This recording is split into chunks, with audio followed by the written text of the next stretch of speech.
Mental math class 9 chapter 5 Euclid geometry. तो मैं हूं हरी सर, आप सभी बच्चे देख रहे हैं आपका अपना यूट्यूब चैनल चलो कदम बढ़ाए। और जो बच्चे हिंदी मीडियम में पढ़ते हैं उनके लिए अलग से चैनल है जिसका नाम है मैथ्स विद हरी सर। आइए करना शुरू करते हैं। तो बच्चों, ये रहा क्वेश्चन नंबर 11 आपकी स्क्रीन पर। और फर्स्ट क्वेश्चन कहता है, क्या कहता है, how many end points does a ray have. अब रे के कितना एंड पॉइंट होते हैं ये बताना बच्चों। रे तो ए यानी मान लीजिए जैसे टॉर्च है, टॉर्च यहाँ से शुरू होगी तो इधर जाएगी। तो टॉर्च का ये जो रे होती है ना, उसका वन एंड पॉइंट होता है। क्या होता है, आगे वाला तो एंड पॉइंट हम फाइंड आउट नहीं कर सकते, बट जहाँ से वो स्टार्ट होती है वो एंड पॉइंट हम उसको बोलेंगे। तो कितने होते हैं, 1। तो ये आपका आंसर रहेगा, 1 एंड पॉइंट होता है। Second miss 12, give the relation between whole and the part. एक होल नंबर है, एक पार्ट है, इनके बीच का रिलेशन क्या होगा।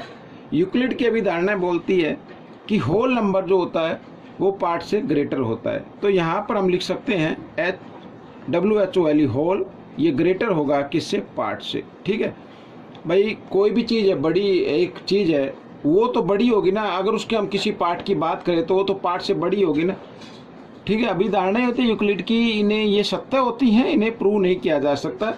आइए करते हैं नेक्स्ट क्वेश्चन। क्वेश्चन नंबर 13 क्या कहता है, देखो, 2 salesman make equal sales of chocolate in the month of March. March में 2 सेल्समैन ने, ठीक है, ये 2 सेल्समैन हैं, इन दोनों ने क्या किया, सेल की चॉकलेट की, और इक्वल सेल हुई दोनों की। अच्छा, इन जून में each salesman double his sale. तो ये जो सेल्समैन है इन्होंने अपनी सेल को डबल कर दिया, इसने भी कर दिया और इसने भी कर दिया। ठीक है, to that the month of March, यानी मार्च की अपेक्षा उन्होंने क्या किया, जून के अंदर दोनों सेल को क्या कर दिया, डबल कर दिया। अब बताओ, कंपेयर देयर सेल इन जून। जून में जो उनकी सेल हुई है वो कंपेयर करे, तो कंपेयर क्या करे, दोनों की सेल क्या होगी, बराबर होगी। दोनों की सेल क्या हो जाएगी, इक्वल होगी। भाई डबल भी तो इक्वल होती ना, अगर सिंगल इक्वल है दोनों की तो उसका मतलब उसकी डबल भी क्या होगी, इक्वल होगी। ठीक है, क्वेश्चन नंबर 14 क्या कहता है, बहुत ही इजी है।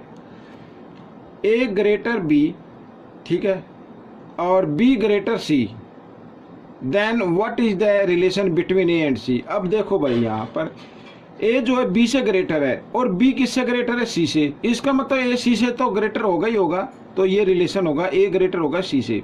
बहुत ही इजी है। अब क्वेश्चन नंबर 15 क्या कहता है, देखो,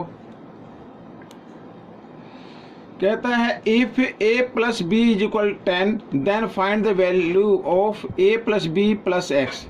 तो इसकी वैल्यू फाइंड आउट करनी है, a plus B plus X की वैल्यू फाइंड आउट करनी है। तो a प्लस बी की वैल्यू क्या है, 10, तो a प्लस बी की जगह आप क्या लिख दे, 10 लिख दे, 10 प्लस एक्स, ये आ जाएगी। हो गया बच्चों क्वेश्चन, बहुत ही ईजी है। आइए करते हैं क्वेश्चन नंबर 16। तो क्या कहता है, देखो, if B lies between A and C. ठीक है, यहाँ पर मैं ए लिख लेता हूँ, एक लाइन ड्रॉ कर लेता हूँ, ये इस तरीके से। बी लाइज, यहाँ पर ए और सी के बीच में बी आता है, ये आ गया बी। ठीक है, अच्छा, ए सी क्या है, 8 सेंटीमीटर है, ए सी की लेंथ कितनी है, 8 सेंटीमीटर। बी सी कितनी है, बी सी है 3 सेंटीमीटर। देन फाइंड बी ए फाइंड आउट करनी है। अब ए सी कितनी है बच्चों, ए सी तो है 8 सेंटीमीटर, बी सी कितनी है, 3 सेंटीमीटर है, तो बी ए फाइंड आउट करनी है। तो बी ए कैसे फाइंड आउट होगी, ए सी में से माइनस कर देना है बी सी, यानी कि 8 में से अगर हम 3 माइनस कर दें तो आ जाएगी ये 5 सेंटीमीटर आ गई बच्चों। बी ए की लेंथ कितनी आएगी, 5 सेंटीमीटर। आगे करना है, ए बी का स्क्वायर भी फाइंड आउट करना है। देखो, बी ए या ए बी, ए की भी बात होती है, तो ए बी का स्क्वायर आपको फाइंड आउट करना है, यानी कि 5 का स्क्वायर। तो 5 का स्क्वायर क्या होगा, 25 होगा। ये आपका आंसर आ गया। ठीक है, आइए करते हैं क्वेश्चन नंबर 17। तो क्वेश्चन 17 क्या कहता है, देखो, if the point P lies in between M and N. ये यहाँ पर मैं इस तरीके से ये कर लेता हूँ, एम और एन। ठीक है, यहाँ पर ये पी इसके बीच में आता है। And C is midpoint of M P, और सी क्या है, एम पी का मिड पॉइंट है। ठीक ठीक है, यानी M C equal C P.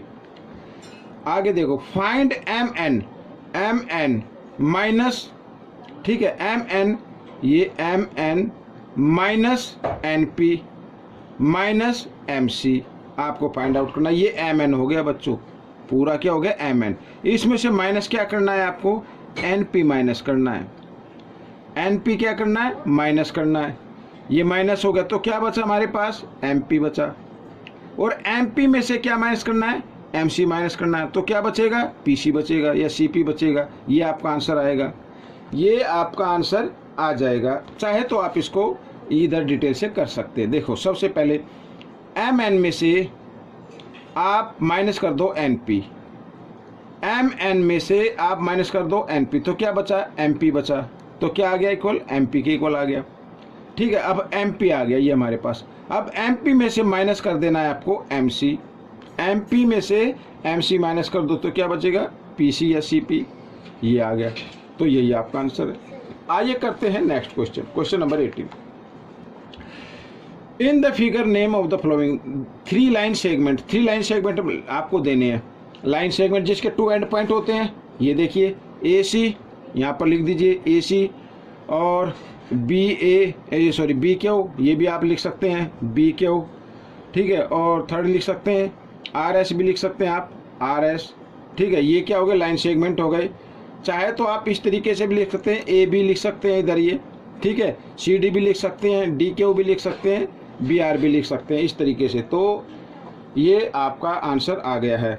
अब आगे लिखा 4 कोलिनियर पॉइंट। कोलिनियर पॉइंट का मतलब होता है जो एक लाइन में हो। अब एक लाइन में पॉइंट इधर आ रहे हैं, C D Q and S, ठीक है। ये क्या है, कोलिनियर पॉइंट है, आर कोलिनियर पॉइंट यहाँ पर हम लिख देते हैं, कोलिनियर पॉइंट, ठीक है। ये भी क्वेश्चन आपका हो गया।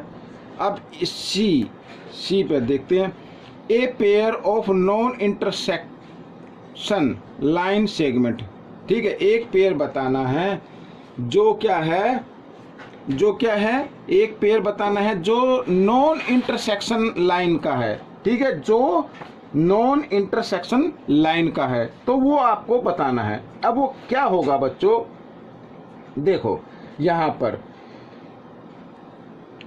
ये देखो ए सी और ये बी क्यू, ठीक है। ये आप एक पेयर ले सकते हैं, ये आपस में इंटरसेक्ट यानी काट नहीं रहे हैं, इंटरसेक्ट नहीं हो रहे हैं, ठीक है। यहाँ पर लिख लीजिए ए सी एंड बी क्यू, ये आप ले सकते हैं। और भी ले सकते हैं इसमें, ठीक है। और जो आपस में ना काटे उनको हम ले सकते हैं, जैसे ए आर और सी एस भी ले सकते हैं, ठीक है, ये भी ले सकते हैं आपको। और बी क्यू और आर एस तो आप ये नहीं लेंगे क्योंकि ये आगे बढ़ने पर इंटरसेक्ट कर जाएगा, ठीक है ना। तो आप ये ले सकते हैं इस तरीके से। तो ये मैंने लिख दिया, या आप ले सकते हैं क्या, इधर ये ए बी और सी डी, ये सी डी या सी क्यू, इस तरीके से। ये भी क्या है, पैरेलल है, ठीक है। तो ये क्वेश्चन आपका हो गया। आइए करते हैं क्वेश्चन नंबर 19। ये रहा क्वेश्चन नंबर 19 आपके सामने। देखो क्या कहता है, with the reference of the figure, ये फिगर नीचे गिवन है, ये देखिए यहाँ पर इसका रेफरेंस लेना हमें। State which statement is true and which is false, false और ट्रू बताना है। तो इसमें लिखा फर्स्ट में P Q and Q R equal P R के, P Q and Q R, P Q ये रहा P Q plus Q R equal आ रहा है पी आर के, बिल्कुल ठीक है। यदि इन दोनों को हम प्लस कर दें तो पी आर ही तो बनता है, तो उसका मतलब ये हमारी जो फर्स्ट स्टेटमेंट है ये ट्रू है, ये क्या है, ट्रू है, ठीक है। आगे देखो, आगे लिखा है P R and P S, P R and P S, ये देखो पी आर, ये पी आर हो गई और ये पी एस हो गई, ठीक है ना। ये इक्वल है पी एस के, ये तो रॉन्ग है, ये क्या है, रॉन्ग है, तो या फॉल्स लिख देते हैं हम इसको, ये फॉल्स है, ऐसा हो नहीं सकता। Line segment P Q, line segment P Q and P S, P Q and P S, ठीक है। लिखा कोइंसिडेंट है, कोइंसिडेंट नहीं है। अगर P Q equal P Q होती तो कोइंसिडेंट होती, यानी एक ही लाइन पर आने वाली लेकिन यहाँ तो पी क्यू और पी एस है, तो ये क्यू एस तो अलग हो गई ना, तो इसका मतलब ये भी क्या है, फॉल्स है। यहाँ पर हम लिख देते फॉल्स है। अच्छा, फोर्थ में क्या लिखा, पॉइंट आर एस टी, ये point lie on the P Q line पर पड़ते हैं। तो पी क्यू ये लाइन है, लाइन तो दोनों तरफ बढ़ती है, ये इधर बढ़ गई जी, बिल्कुल ये क्या हो गया, ट्रू है ये। तो इसी लाइन पर पढ़ रहे हैं, पी क्यू की लाइन आगे तक बढ़ती जा रही है, उसी लाइन पर आर एस टी पॉइंट हैं जो कि इसमें गिवन है, तो इसका मतलब ये क्या हो गया, ट्रू हो गया। आइए करते हैं क्वेश्चन नंबर 20। ठीक है, लास्ट क्वेश्चन है, देखो क्या कहता है, which of the following statement are true and which are false, ये हमें बताना है। देखो क्या कहता है, if two circle are equal, यदि टू सर्कल इक्वल हैं, ये टू सर्कल इस तरीके से इक्वल हैं, then their radius are equal, बिल्कुल सत्य है, ट्रू है। ठीक है, अगर टू सर्कल इक्वल हैं तो उनकी रेडियस क्या होगी, इक्वल होगी। तो ये क्वेश्चन आपका हो गया, बहुत ही आसान है। आइए बी में, figure A B equal P Q, A B जो है वो पी क्यू के इक्वल है और पी क्यू इक्वल है एक्स वाई के।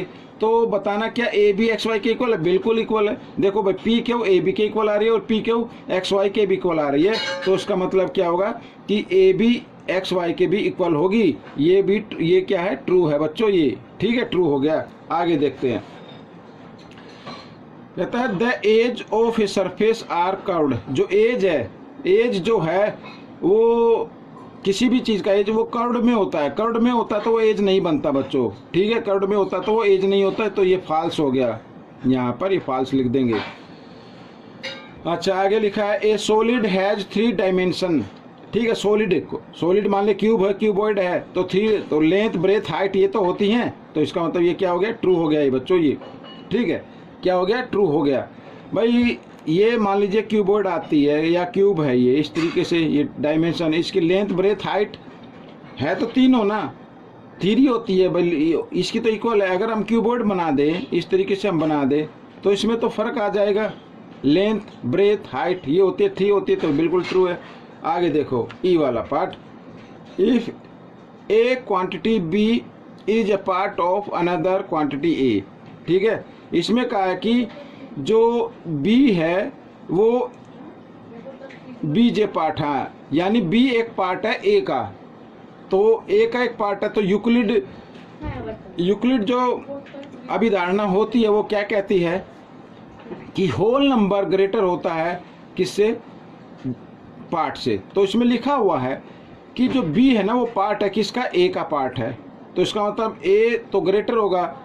आगे लिखा है then A can be written, A को लिखा जा सकता है as the sum of and sum third quantity C. ठीक है, तो बिल्कुल लिखा जा सकता है। अगर इसको इक्वल बनाना है तो बी प्लस सी आप कर दीजिए, तो ये आपका आंसर हो गया। ठीक है भाई, यहाँ पे समझ में आना, पूरा जो नंबर होता है, होल नंबर होता है, वो ग्रेटर होता है किसी भी पार्ट से। अब आगे इसमें यही कहा है कि A can be written as sum of and sum third quantity C. ठीक है, तो इसके फॉर्म में लिखा जा सकता है, यानी कि अगर हमें ए को इक्वल बनाना है, ठीक है, क्या करना है, ए को इक्वल बनाना है, तो हमें उसमें सी को ऐड करना पड़ेगा। ये हो गया बच्चों आपका। तो ये वीडियो कैसी लगी मुझे ज़रूर बताएं, इसमें से सीख के दूसरे बच्चों को ज़रूर सिखाना है। मिलेंगे नेक्स्ट पार्ट में, टिल देन थैंक यू।